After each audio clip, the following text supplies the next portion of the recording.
as I said at the beginning of Mass, we're celebrating the feast day of the Holy Family. And as we reflect on our Gospel readings, we might be reminded of another story, a similar story, a more modern story, a story of a family taking a long trip during the holiday season who suddenly realized they'd left their young son home alone. I'm speaking, of course, of the 1990 John Hughes movie Home Alone, where a young Kevin McAllister is sick of being bullied by his older brothers and sisters, tired of being ignored by his parents.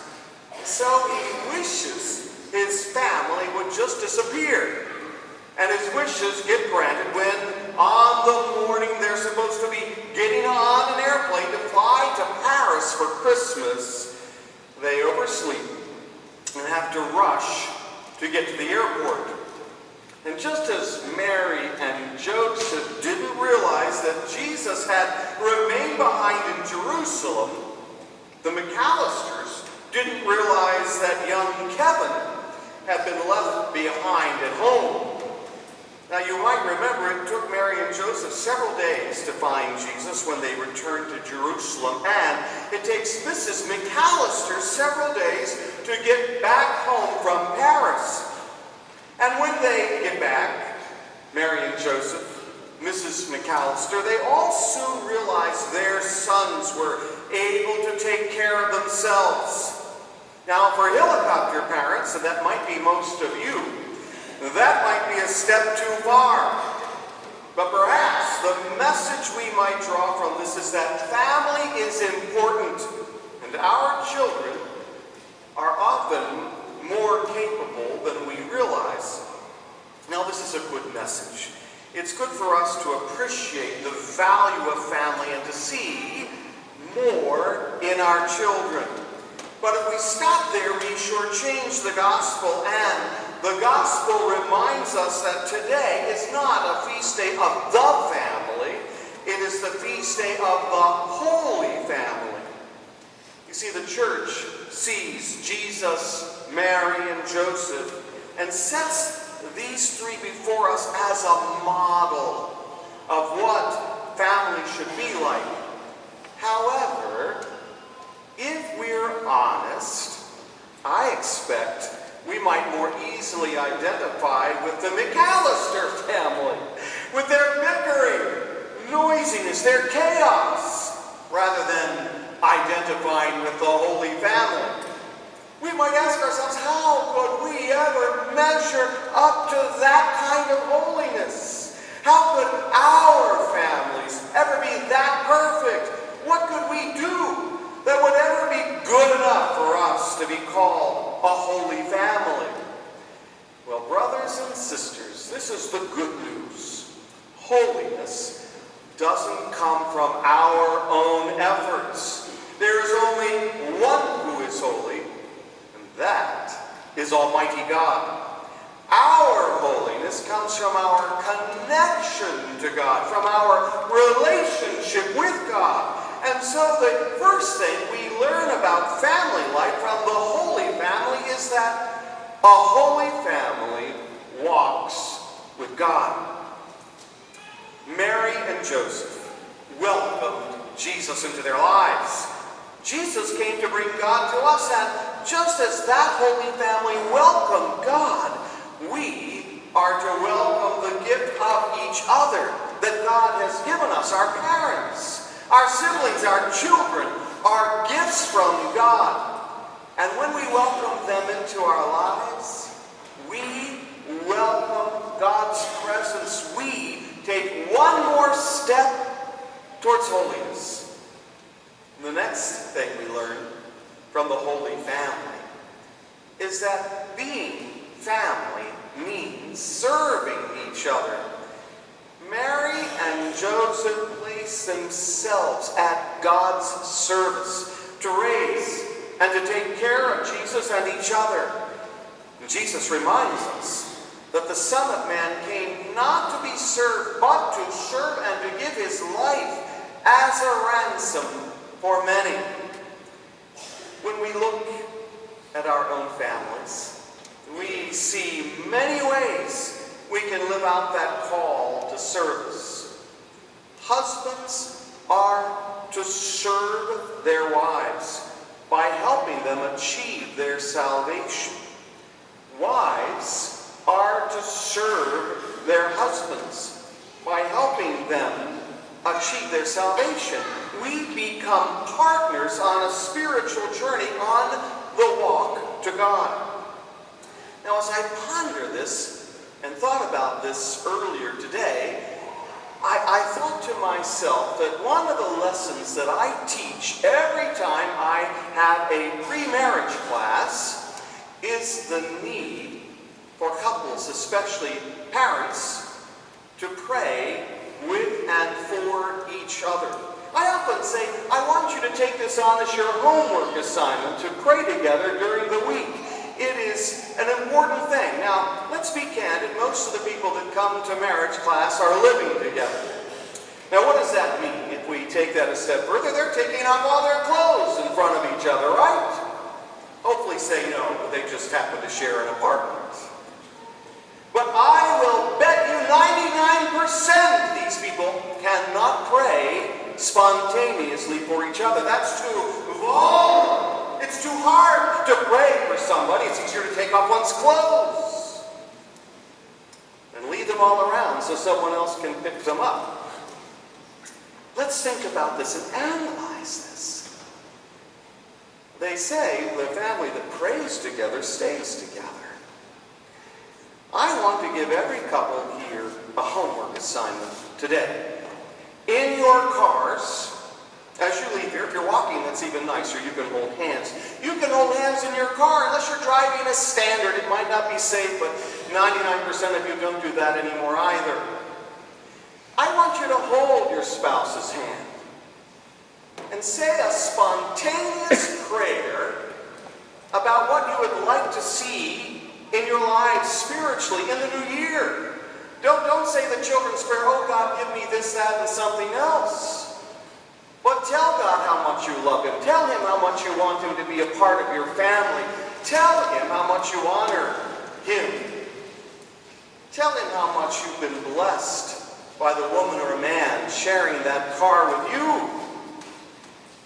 I know some people say, well, we say an Our Father, we say a prayer before meals. Bless us, O Lord. That's not spontaneous. It's nice, it's adequate, but it's not enough. And so we need to begin this spiritual journey by praying together. Now, I realize that a lot of men find this very hard, like singing. And you all showed me about that. So I have a men's prayer group that meets every Wednesday morning, even this Wednesday when I'm tired after New Year's, as you will be too. Penn State plays at 1 o'clock, I think. So if you're a man in the men's prayer group, would you stand up in place right now? If you go to my men's prayer group, stand up. Stay standing. So these gentlemen have all gone, participated. I think there might be a few more. They were at the earlier Mass. These are characters, by the way. But they're all good men. Some of them weren't as comfortable praying with their families when they started. They're doing a great job now. They can pray extemporaneously to some extent in the men's prayer group. If God moves their heart to do so, you should stand up. You come occasionally. Yeah, stand up. Come on. So look at these guys. You might find that you could be one of them. Because it is necessary for us to learn how to pray. And we do that together. You can sit down, boys. I appreciate your help. The reality is we are on a journey together. It is not always beautiful. It is sometimes challenging. But if you're married, especially if you're getting married, it is important to begin building that foundation spiritually of a marriage. Because a marriage has several layers. And spirituality, faith must be foundational to really be able to set an example. If you cannot pray, how can you pass on the faith to your children? How will they ever know how to pray if mom and dad can't do it together? If they've never held hands before God? It is a humbling thing and frankly a very, very necessary thing. Now you do other things together. Maybe you do the dishes together. Maybe you pay bills together. Maybe you just simply fall down on the couch after a long day together. That is also part of the journey. You see, when we walk close together, when we serve each other with that great hope, we are helping each other draw closer to God. And that's really the role of a husband and wife. We didn't go into that subordination. I saw one man had a very sore side on his body from the elbow that he received. But at the end of the day, your job is to help each other go to heaven. It's not that you'll be married in heaven, by the way. Marriage is for this earth, this place, this time. But I would hope you love the person that you walk down the aisle to marry enough that you at least like to see them darting about like stars or stumble throughout heaven itself. Now, a parent, my gosh. If you're a parent, raise your hand so I know you're still awake. Lots of you out there. A parent is also a servant. Now, I have to say, when I hear how many miles you put on your cars, I know JT gets excited because that means you have to trade in. But at the end of the day, you spend thousands of miles driving your kids all around to activities, getting them ready for school in the morning, helping them with homework, showing them how to vote, cook, fix things. And yet when we pray with our kids, believe me, if you're not praying together as a married couple, you're not leading your children in prayer. That's a very important action. Pray with your children. Show them how to do acts of charity. Bring them into the sacramental life of the church. Bring them to Mass each weekend. When you do those things, you are serving them. And I believe being a good parent requires sacrifice and courage. Setting God as a personal and family priority may mean some things have to fall by the wayside. And if we're allowing our children to sacrifice the Mass or Christian formation for a school or sports activity, we're saying he simply isn't our first love. Yes, my friends, to be a true servant, a parent must be willing to lead and make tough decisions. And you and I know that making those tough decisions means that you're not always loved. Now there's a challenge in the millennial era of wanting to be their friend, their best friend. That's not always the basis of good parenting. Sometimes you have to allow your children to be mad at you, to be angry, because you had the courage to say no. We should always say yes to God. And saying yes to God sometimes means we have to say no to others and to other things that get in the way of that most important relationship. Parents must be willing to lead. Now, children too, there are some of you here today, you have a part to play.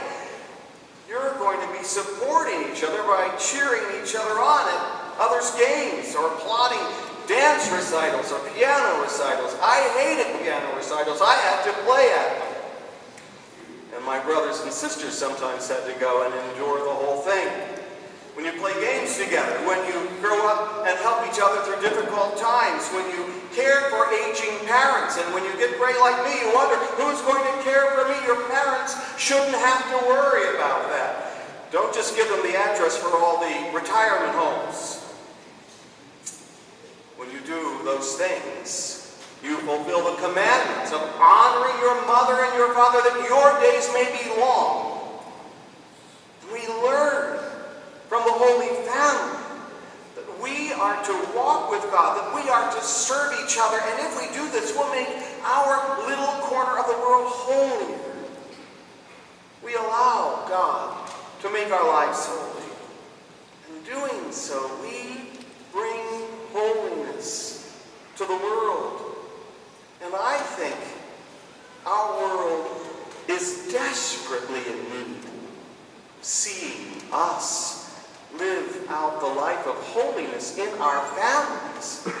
You know, I often think as a parish priest, as a Catholic priest, the hardest place for a Catholic priest to serve is in a parish. It's really where the rubber meets the road. And serving you reminds me that the hardest place for you to be holy often is in the family, in your homes. But when we do this, when we seek to emulate the family of God, we become part of the new evangelization, helping to reignite the faith in the lives of those who may have been forgotten or forgotten God, drifted away from the good news. Now look around you today. I can tell you that on Christmas this church was filled many times. They are not here. Does coming twice a year help to make you holy? I often think people come on Christmas to be entertained. This is where holiness happens, in the day-to-day life of the church. And it happens in the day-to-day lives of your family. So, what better way to bring that good news to the world than by our example of lives, by living as a holy family, a family who walks with God? Now, let's be honest, straightforward. We may sometimes look like the McAllisters, noisy, busy, frazzled. We may even wish, and I know some of you do, like Kevin at times, that we could make our family disappear, but we have a God who will never disappear. We have a God who will never leave us behind. His presence is what makes us part of a truly holy family. So today, pray. Hold your wife's hand or your husband's hand. Start simply. Maybe all you can do out loud is to say, Our Father. Fine. Say it, Our Father. It's okay with me. It's a good prayer. But slowly over time, add a new thoughts, add a few hopes. Allow God to be in you. Set an example of prayer and love for your children. People say, well, why do children leave the church when they grow up? Well, did you give them an example to follow? Or did you just kind of drop them off and say, your class is on the second floor, I'll see you in an hour? You can do this. God called you for this. God will make it possible for you to be holy too. In the name of the Father, the Son, and the Holy Spirit.